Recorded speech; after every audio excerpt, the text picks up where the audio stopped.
Bismillahirrahmanirrahim. Assalamualaikum warahmatullahi wabarakatuh. Alhamdulillah wassalatu wassalamu ala rasulillah la nabiyya ba'dah. Qala rabbi syrah li sadri wa yassir li amri wahlul 'uqdatam min lisani yafqahu qawli. Amma ba'du.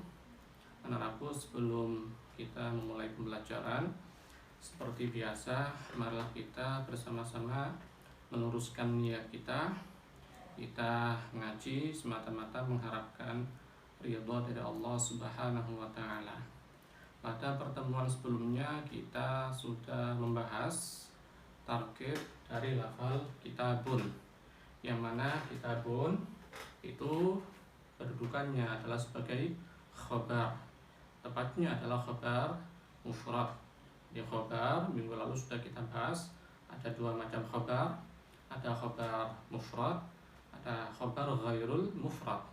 Khabar ghairul mufrad selanjutnya terbagi menjadi dua. Ada khabar ghairul mufrad berupa jumlah, ada kalanya berupa syibhul jumlah. Khabar ghairul mufrad berupa jumlah ada dua, ada kalanya berupa jumlah ismiyah, ada kalanya berupa jumlah fi'liyah. Yang syibhul jumlah pun ada dua, ada jar majrur, ada dzaraf madruf.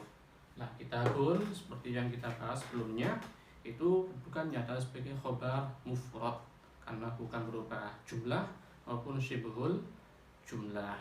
Nah, selanjutnya kitabun ini selain kedudukannya sebagai khabar, ini juga kedudukannya selain sebagai khabar, kedudukannya adalah sebagai mudhaf. Jadi dalam ilmu nahwu itu ada yang disebut dengan susunan idhofah atau tarkib idhofi. Tarkib idhofi ya. Yaitu susunan yang terdiri dari mudhaf dan mudhaf ilaih. Lafal kitabus sholati atau kalimat kitabus sholati ini adalah merupakan tarkib idhofi, susunan mudhaf mudhaf ilaih. Jadi kitabun ini posisinya di depan sebagai mudhaf, sementara as-sholati itu mudhaf ilaih. Ya, jadi ada mudhaf ilaih. Jadi susunan idhofah itu adalah ketika ada dua kalimat isim atau lebih, kemudian secara makna menjadi satu kesatuan yang utuh. Ya, dengan mengira-ngirakan makna, ya, dengan mengira-ngirakan makna bisa fi, bisa min, bisa juga li. Jadi susunan idhofah, susunan yang terdiri dari mudhaf mudhaf ilaih itu selalu mengira-ngirakan makna dari tiga huruf.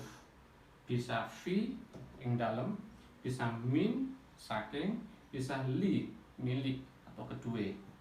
Itu.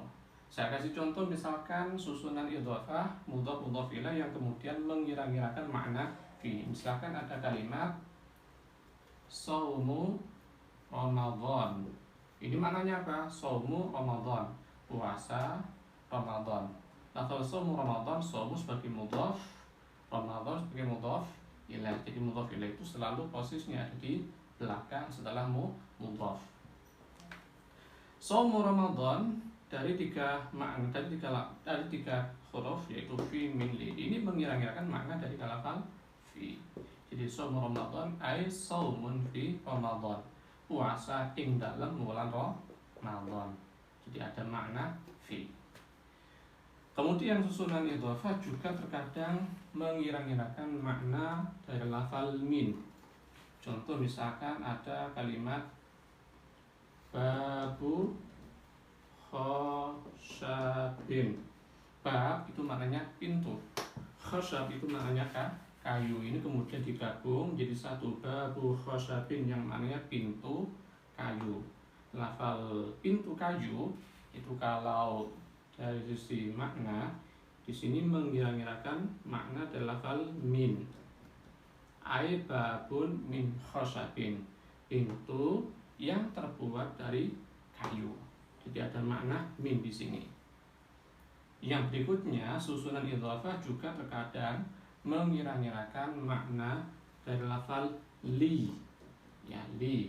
Contoh misalkan ada kalimat Kitabu Zaidin.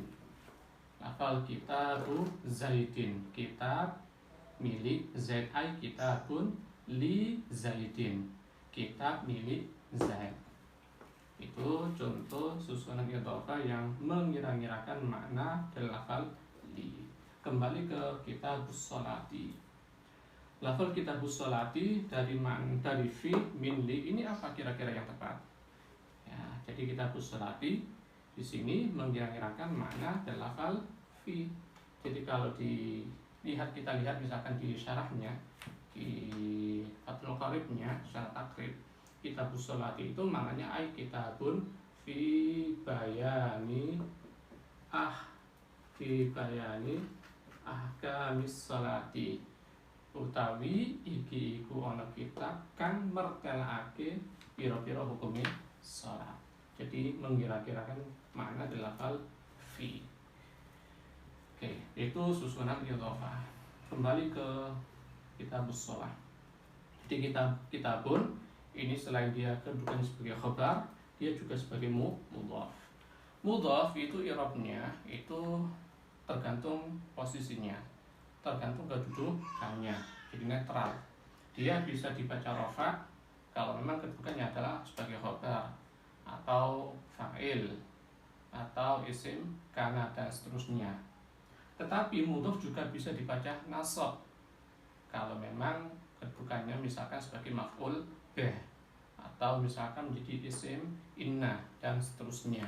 Terkadang juga bisa dibaca jar, misalkan kalau posisinya kemasukan huruf jar, didahului huruf jar dan seterusnya. Jadi intinya mudhaf itu i'rabnya mengikuti kedudukannya, bisa apa tadi, bisa rafa, bisa nasab, bisa jar, tergantung kedudukannya. Nah, yang kemudian mudhaf ilaih, as-shalah mudhaf ilaih. Mudhaf ilaih secara i'rab itu selalu dibaca jar. Jadi kalimat itu dibaca jar itu pasti nggak lepas dari salah satu dari tiga kemungkinan.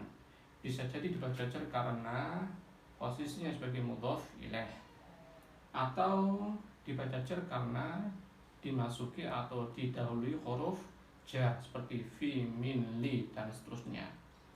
Dibaca jar juga ada kalanya karena mengikuti kalimat sebelumnya yang dibaca jar. Misalkan mengikuti mudhaf ilaih, mengikuti isim sebelumnya yang kemasukan huruf jar dan seterusnya. Jadi salah satu dari tiga hal, bisa mudhaf ilaih, bisa kemasukan huruf jar, atau mengikuti kalimat sebelumnya yang dibaca jar. Itu adalah sebab kalimat dibaca jar. Lah, adapun as-sholati ini dibaca jar. Kenapa? Karena kedudukannya adalah sebagai mudhafun ilaihi, sehingga dibaca jar. Tanda jarnya adalah kasrah. Kenapa kasrah? Karena as-sholah ini adalah isim mufrad munsharif.